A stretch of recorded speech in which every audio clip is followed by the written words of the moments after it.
Good morning to all of you. I am John Robert Lubreza and I am a senior high school teacher applicant. Today, I'm gonna show you my lesson plan.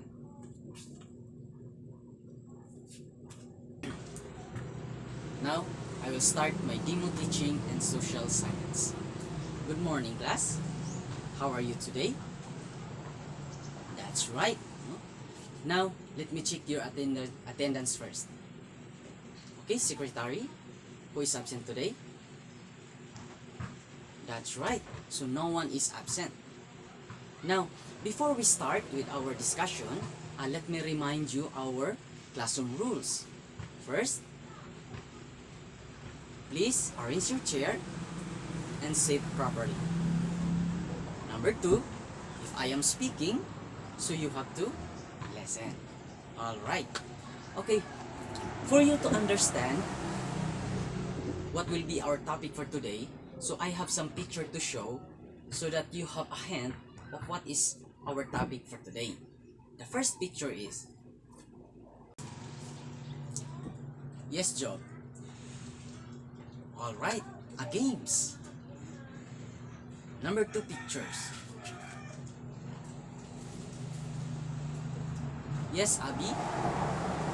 Alright, and the old tattoo artist. Number 3 pictures. Yes, Marie? That's right, a folk dance. So all of the pictures is represent a culture.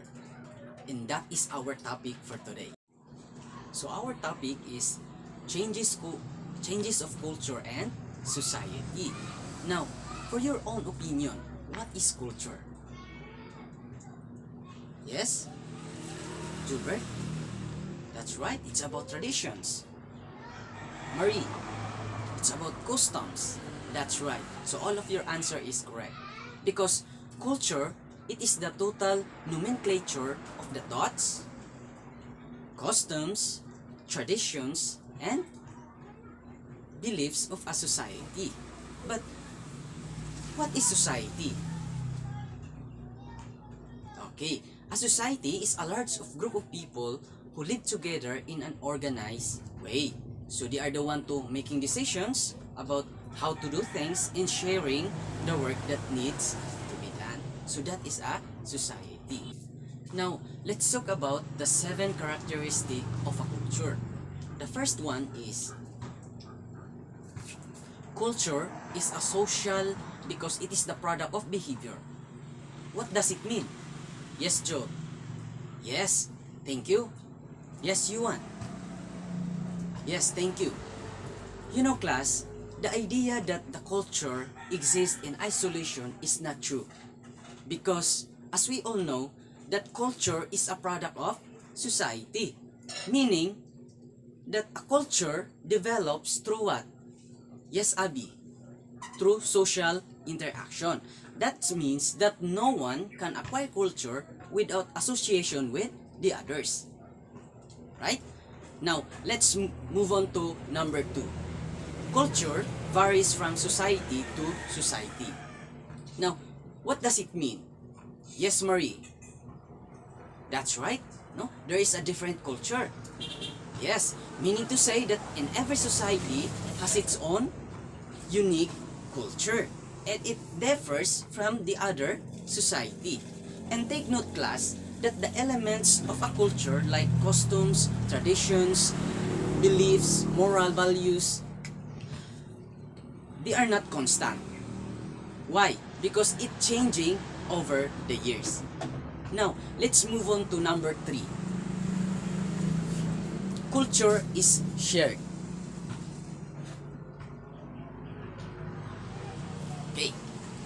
Now, what does it mean? We will talk about culture is shared. Yes, Yuan? Okay, it can be shared to others? Yes, that's correct. But in what sense that a culture can be shared? Yes, through sociological sense. Example, people can share their customs, traditions, ideas, beliefs to other people. That's why culture can share. Alright, the number 4 culture is learned. So now, who will agree that culture is learned? All right? Okay, class, culture is not inborn, meaning to say it is learned, no? But how? Through our behavior. Say for example, shaking of hands, when you say thank you, these are cultural behavior. But not all cultural behavior are learned. Why?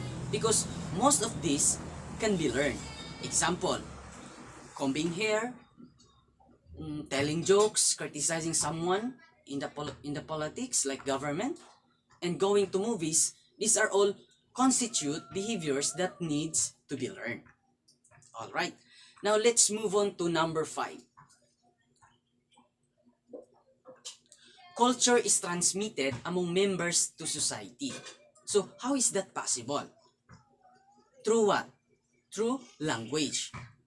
Why? Because language is the main vehicle of a culture. Say for example, your lolas, lolos, uncle, aunties. So these are the ones who transmit their cultures through language. And we can imitate that and through instructions so we can transmit culture to other society. That's right. Okay, let's move on to number 6, characteristic of a culture. Culture is continuous and cumulative. Okay, what is meant by culture is continuous? Meaning to say that culture is continuous in process. In its historical growth, it tends to be cumulative. Meaning to say that culture, according to Ralph Lenton, as the social heritage of a man. And take note, class, that culture ever remains constant or permanent. So there's a time that the growth of the culture will slow, but it's not permanent, no? It's changing. The number 7 is culture is gratifying or and idealistic, meaning to say that culture provides a proper opportunity for the satisfactions of our needs and desires. So it means that our needs, both biological and social, are fulfilled in a cultural ways. Say for example, in preparation in wedding, so we have some artistic idea that we can insert in the wedding so that it give us satisfactions, our needs in that celebrations. Okay, so those are the 7 characteristic of a culture. Now we have an exercises. That's right. So read carefully and answer the following questions. Okay. John didn't know how to speak Tagalog well, not until he met his new circle of friends. You were speaking the said language. His usual interaction and bonding with them made him well versed in such language, became him a good communicator in Filipino. So what is the answer? Culture is what? Yes, that's right. Culture is social. Next question. The way Filipinos celebrate New Year is truly different from the way Chinese conduct the same event. Pinoys have it every end of December, while Chinese hold it by the month of February. In this manner, two races are observing different beliefs, practices, and traditions. So what is your answer? Culture is what? Yes, that's right. Culture is variety. Okay, another exercises. A fashion designer, Roberta, migrated in the USA since 2001. This year, he visited his former employer in the Philippines to be the guest speaker of an event. Roberta was able to introduce new fashion techniques he had learned from the States. Now, what is your answer? Culture is what? That's right. Culture is shared. Now, another exercises. Culture is not inborn, it is learned. unlearned behavior, then it's not culture. Shaking hands, saying thanks, etc. are culture's behavior.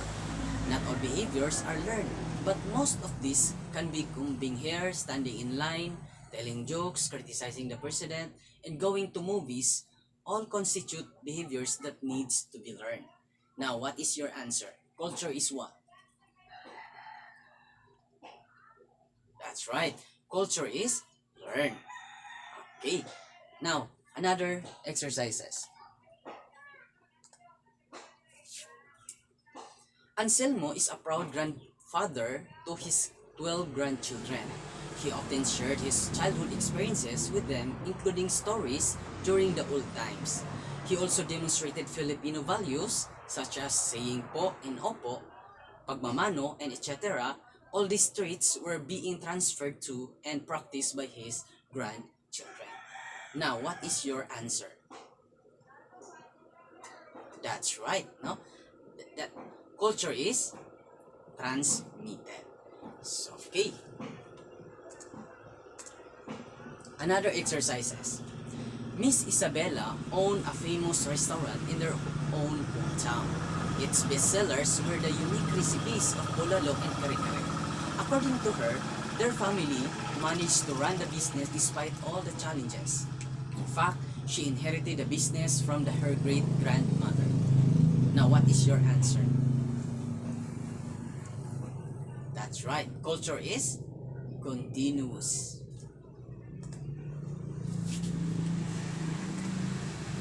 Next, Carlo and Andrea used to celebrate birthdays, Valentine, Christmas, and New Year together. These celebrations had been part of their life as sweethearts, making their lives satisfied and ideal. Culture is what? Yes? That's right. Culture is gratifying. Correct. Okay. That was our lesson. That is our lesson for today. Now, in your assignment, so you have to research some of the cultures in the Philippines and what is the changes happen over the years. All right? So that will be your assignment. Thank you.